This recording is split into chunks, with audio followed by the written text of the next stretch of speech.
leaving Nazareth village, climbing the precipice where they attempted to kill Christ. And he came to Nazareth, where he had been brought up, and as his custom was, he went into the synagogue on the Sabbath day and stood up for to read. And there was delivered unto him the book of the prophet Isaiah. And when he had opened the book, he found the place where it was written, The Spirit of the Lord is upon me, because he hath anointed me to preach the gospel to the poor. He hath sent me to heal the brokenhearted, to preach deliverance to the captives, the recovering of sight to the blind, to set at liberty them that are bruised,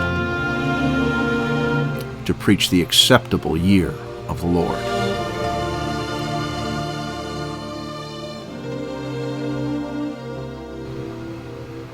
And all they in the synagogue, when they heard these things, were filled with wrath, and rose up and thrust him out of the city, and led him unto the brow of the hill whereupon their city was built, that they might cast him down that day.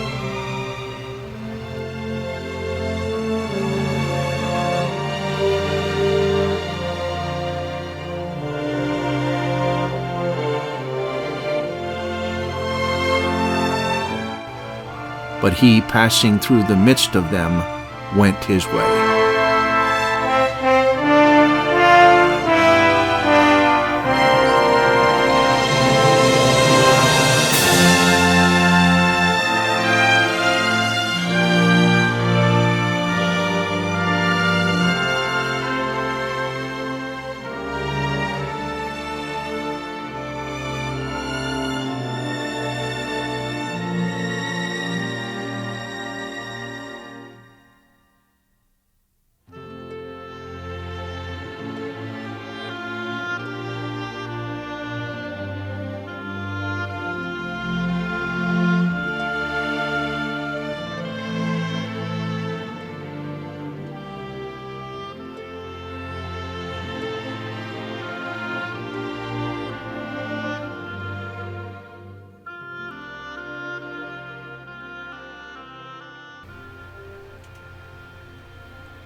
We left Nazareth to head east toward the Sea of Galilee. First stop, Mount Arabel.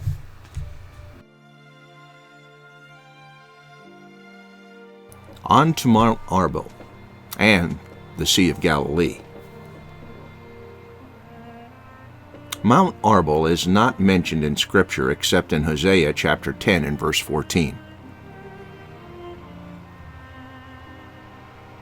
Therefore shall a tumult arise among thy people, and all thy fortresses shall be spoiled, as Shalman spoiled Beth Arbel in the day of battle. The mother was dashed in pieces upon her children. Could this be the place where Christ prayed before he called his disciples? And it came to pass in those days that he went out into a mountain to pray, and continued all night in prayer to God. And when it was day, he called unto him his disciples, and of them he chose 12, whom he also named apostles. Dug into the slopes of Mount Arabel are caves which were the hideouts for the Jews who fought against the Greeks and Romans.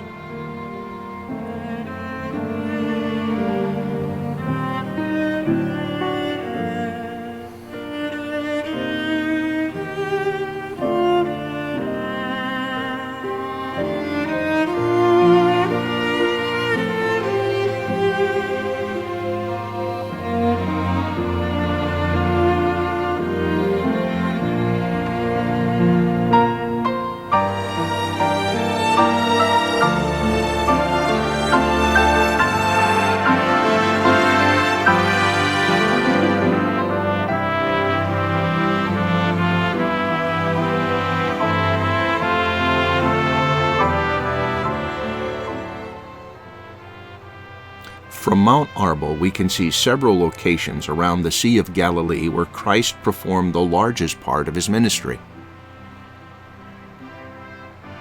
Here's the northern shore.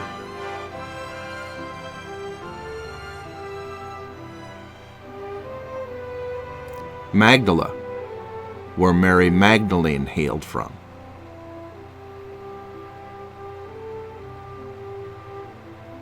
We'll spend more time here later.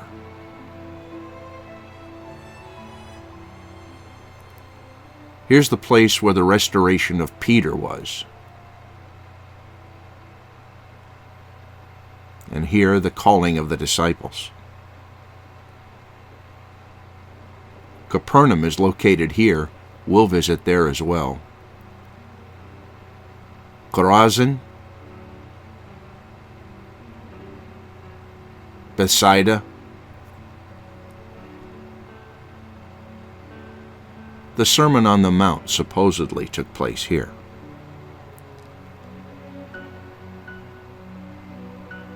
Jesus fed the 5,000 and the 4,000 around here. Cursae is the place where Jesus cast out many demons. Do you remember the maniac of Gadara?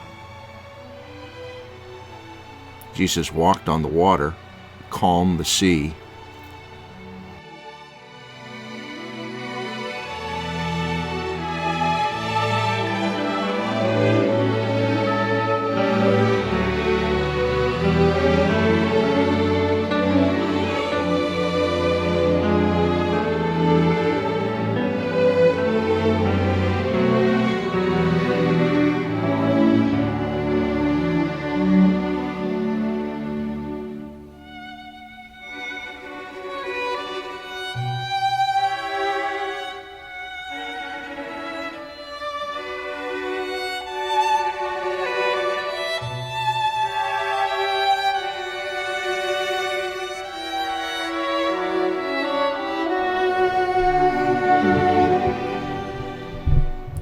The synagogue at Magdala is currently the oldest excavated in Galilee and one of 7 from the 1st century in all of Israel.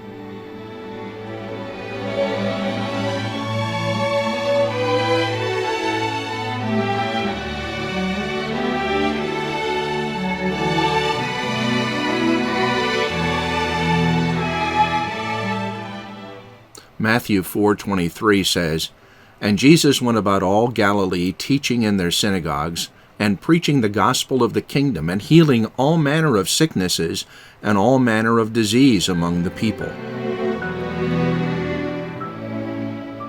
A coin minted in Tiberias in 29 CE was found inside the synagogue, proving that the synagogue was from the 1st century and the time of Christ's ministry.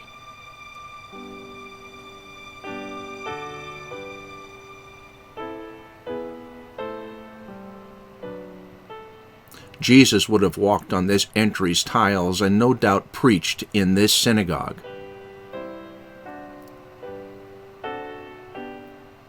Magdala is known traditionally in Christian sources as the birthplace of Mary Magdalene.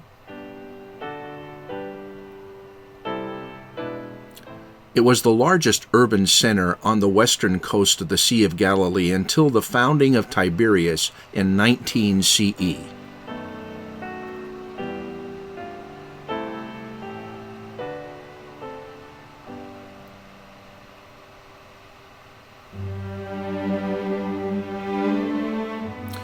This is the mikveh, or ceremonial place of cleansing.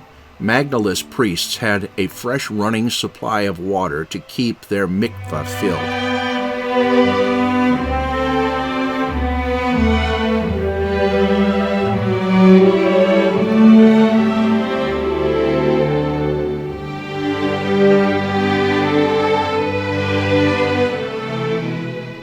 Caves can be seen everywhere across the landscape at the foot of Arabel.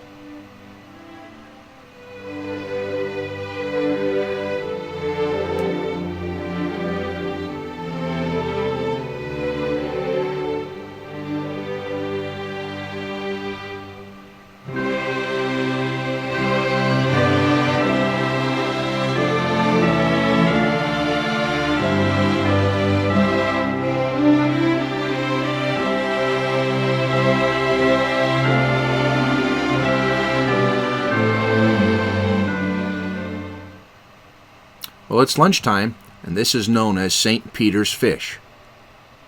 Yum.